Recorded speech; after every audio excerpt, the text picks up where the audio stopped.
d'Arsenal de Cara. Voilà, aïe aïe aïe, bien joué de la part de William. Qui va bénéficier d'un coup franc. Il n'a qu'à se relever. Il n'a qu'à se lever rapidement. Quand l'avancée devient dure, seuls les durs avancent. Ils sont contraints ce soir. Ils n'ont qu'à aller jusqu'au bout. Ils sont des guerriers. Ils sont des vrais combattants. On n'a rien à lâcher. Il faut aller jusqu'au bout. Julien. La tête est piquée, c'est pas encore terminé. Peut-être. On perd du score.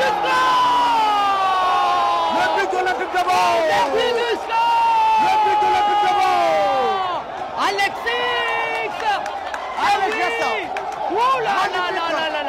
Magnifique geste. Ah oui. Et compte le public. Le but de l'Olympique de Bordeaux. Oh là. Alexis Novon. C'est ce qu'on dit. Le sauveur. Alexis Novon. Le sauveur. Le sauveur de l'Olympique de Le Bordeaux. stade d'ébullition. Oh là, quel but. Olympique de Bordeaux. Oh là. Novon Alexis. C'est trop bon. Quel missile. C'est un très beau but. Quel geste technique. Il n'a pas dit. Kouroumi Aguayovo Kouroumi. Qu'est-ce qu'il a voulu faire? Il voulait juste, je ne sais pas, tromper la vigilance de l'arbitre central qui gère le match de cet après-midi. Chakada Abondi. Mais le premier assistant est de but. Égalisation. Oh là. Quelle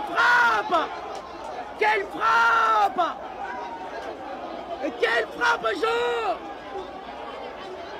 Et quelle frappe de la part. C'est un missile. Oh là, égalisation. Il n'a laissé aucune chance.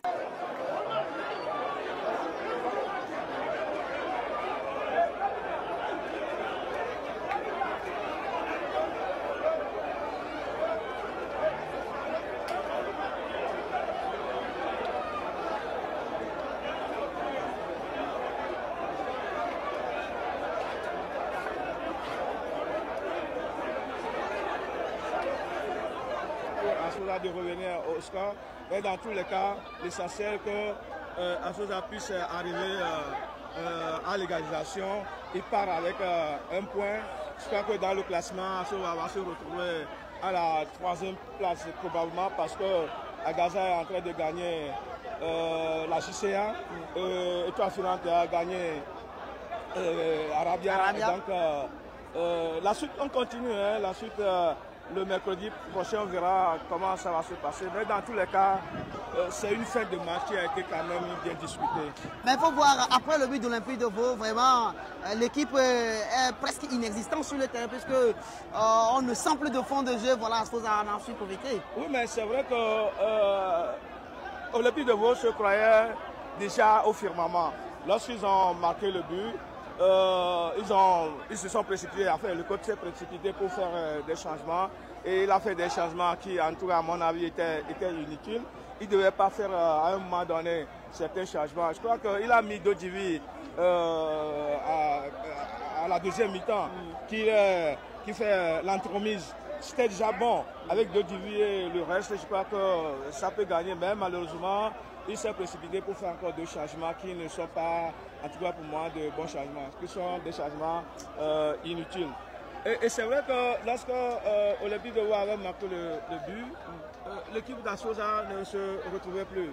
L'équipe jouait cafouillait sur le terrain. Il y a tellement de précipitations, il y a des agissements que je ne comprenais pas.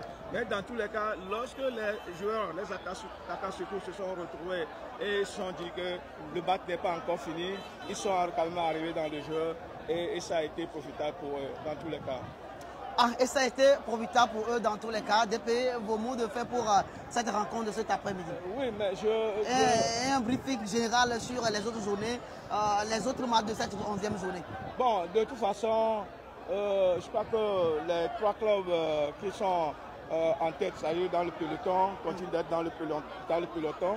Et les derniers clubs, la JCA et l'Olympique de Bordeaux, continuent de garder la lanterne rouge. Je crois que moi, je suis un peu triste pour l'Olympique de Bordeaux parce que lorsque l'Olympique de Vaud avait joué la 3e division, c'était une équipe que j'ai vue, une équipe ambitieuse, une équipe qui quand même se donnait des objectifs. Mais malheureusement, à la 2e division, je ne sais pas, l'Olympique de Vaud a complètement cafouillé et ça lui sera assez fatal. On critique un peu l'arbitrage, est-ce que... Oui, je vais dire sans embâche que l'arbitrage, les 3 arbitres, l'arbitre central et les 2 assistants n'ont pas été véritablement à la hauteur du match. Mais ce n'est pas une raison quand même pour dire que ce n'est pas l'arbitrage qui quand même a fait qu'on a égalisé le but. Vous avez vu comment le joueur de la Soda a pu marquer le but. Et donc, critiquer l'arbitre, c'est en tout cas pour moi inutile. Il faudrait que les joueurs soient véritablement des joueurs, des attaquants, soient conscients de ce qu'ils font comme travail, qu'ils marquent des buts et puis ce sera fini. Dans tous les cas, je crois qu'il y a encore de l'espoir pour... ce n'est pas totalement fini pour Olympique est presque au bout de l'enfer. On a encore... 3 journées. 3 journées. Oui. Ce n'est pas fini.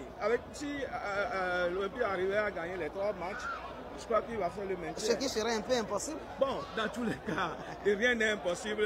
Puisqu'on joue 2 matchs à l'extérieur, ils jouent 2 matchs à l'extérieur, un à domicile, alors que... Je me rappelle que lors de la 3e division, l'Olympique de Vaud a joué beaucoup de matchs à l'extérieur. Il était allé jusqu'à jouer à Morinta, je sais pas, à Gléy, là, mais il gagnait ce match. Et donc, l'Olympique de Vaud qui a été champion en titre de 3, je suis un peu triste pour le sort que le club subit.